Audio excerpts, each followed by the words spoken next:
Salam damai dan sejahtera di dalam nama Tuhan Yesus Kristus. Kita melanjutkan pembelajaran kita dari Kitab Keluaran, pasal yang keempat, ayat yang ke-24 sampai dengan 26. Demikianlah firman Tuhan. Tetapi di tengah jalan, di suatu tempat bermalam, Tuhan bertemu dengan Musa dan berikhtiar untuk membunuhnya. Lalu Zipora mengambil pisau batu, dipotongnya kulit katan anaknya. Kemudian disentuhnya dengan kulit itu kaki Musa sambil berkata, "Sesungguhnya engkau pengantin darah bagiku." Lalu Tuhan membiarkan Musa pengantin darah, kata Zipora, waktu itu karena mengingat sunat itu. Kiranya firman Tuhan ini tersimpan di hati kita, dan kita memahami maksud dari ayat yang sangat tidak mudah dijelaskan. Kita memohon pertolongan dari Allah, kita berdoa. Bapa, terima kasih untuk firman yang baru saja kami baca. Kami mohon pencerahan dari Roh-Mu, kami mohon pertolongan Roh-Mu, supaya firman Tuhan ini dapat kami mengerti. Dan kami dapat melakukan pengajaran apa yang Tuhan berikan untuk kami terapkan dalam kehidupan kami saat ini. Terima kasih Bapa, dalam Kristus kami berdoa. Amin. Bapak, Ibu, Saudara yang kasih dalam Kristus, hal yang tidak terduga dan kita juga cukup heran karena 3 ayat ini ada di antara pengutusan yang Tuhan berikan kepada Musa untuk kembali ke Mesir bersama istri dan anaknya, lalu membawa orang Israel keluar dari Mesir supaya beribadah kepada Tuhan Allah. Tuhan telah menyatakan kehendaknya, Tuhan telah menyatakan tanda mukjizatnya, dan Tuhan telah memberikan kuasa untuk menyampaikan firman kepada Israel dan dinyatakan juga kepada Firaun. Tetapi pada ayat 24 sampai 26 ini adalah sebuah peristiwa yang tidak terduga. Mengapa? Bisa jadi Musa selama di Midian tidak mengingat tanda sunat ini. Padahal jelas di dalam perjanjian Tuhan dan Abraham, Ishak dan Yakub, khususnya dengan Abraham, tanda sunat merupakan tanda perjanjian sebagai umat Tuhan. Kalau tanda itu tidak ada, maka bagi keturunan Abraham akan mengalami hukuman. Tetapi yang menjadi mengherankan ialah Musa yang akan dibunuh oleh Tuhan, akan dihukum oleh Tuhan. Padahal anaknya yang tidak disunat. Sebagai orang tua, sewajarnya bertanggung jawab terhadap apa yang diperintahkan Tuhan untuk diajarkan, dieksekusi kepada anak-anaknya.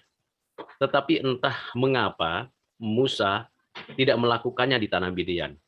Namun dalam perjalanan sebelum sampai ke negeri Mesir, sebelum pelaksanaan pengutusan itu dilakukan, Musa mendapatkan peringatan keras dan nyawanya terancam. Bukan nyawa anaknya, tetapi nyawa Musa. Dan saat itulah istrinya berperan.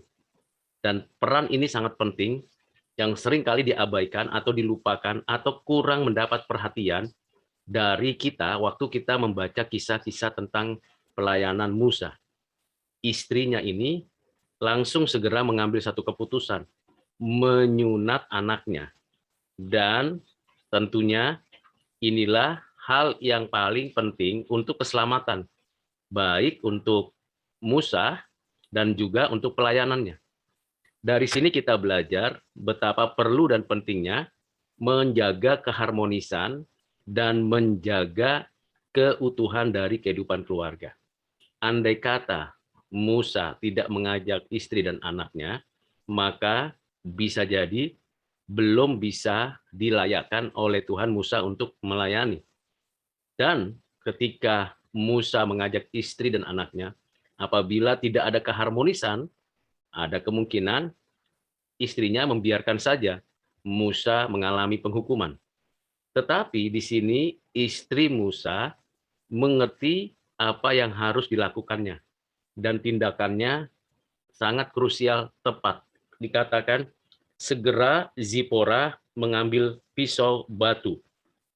Disunatnya anaknya, anak laki-lakinya. Menunjukkan bahwa Zipora juga tahu apa yang menjadi tanda dari perjanjian antara Tuhan dan Abraham, yang harus dilakukan oleh orang-orang Israel.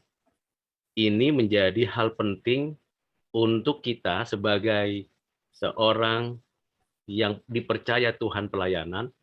Seperti pada video sebelumnya, saya menjelaskan bahwa perlunya kesehatian dan mengetahui visi dan misi pelayanan yang diberikan kepada kita untuk dibagikan juga, di-sharingkan juga kepada pasangan kita, kepada keluarga kita, supaya mereka juga mendukung apa yang akan kita kerjakan. Baik dalam pelayanan gerejawi, pelayanan di dalam dunia pekerjaan, bisnis, aktivitas-aktivitas lainnya dalam masyarakat. Dengan kata lain, tidak ada rahasia yang perlu disimpan. Hubungan suami istri, khususnya berkaitan dengan penyataan Tuhan, kehendak Tuhan yang harus dikerjakan. Zipora bukan hanya menyunat anaknya, tetapi juga memberikan teguran atau pengertian kepada Musa, sehingga ia berkata, sesungguhnya engkau pengantin darah bagiku. Dan saat itulah Tuhan membiarkan Musa, dan apa yang dikatakan Zipora menjadi sebuah pengingat mengenai sunat itu. Karena itu, Bapak Ibu Saudara, ketika pasangan kita mengingatkan akan kebenaran, ada cara yang sangat mendesak harus dilakukan, tetapi juga ada cara yang perlu dilakukan secara perlahan. Namun, dalam kasus ini, Zipora sebagai istri daripada Musa memberikan peringatan dan memberikan sebuah pernyataan bahwa Musa adalah pengantin darah. Mengapa? Karena ini berkaitan dengan darah yang dicurahkan dan berkaitan dengan kehidupan pelayanan Musa yang berikutnya, di mana nantinya ada kematian demi kematian yang ada di Mesir, karena Tuhan menghukum Mesir karena kedegilan hati mereka, tidak membebaskan bangsa Israel keluar dari Mesir, bebas dari budak, dan menyembah Tuhan Allah. Kiranya dengan pembelajaran ini, kita harus melihat secara jeli bahwa Tuhan mengendaki kita tetap menjaga kesatian dalam kehidupan berkeluarga.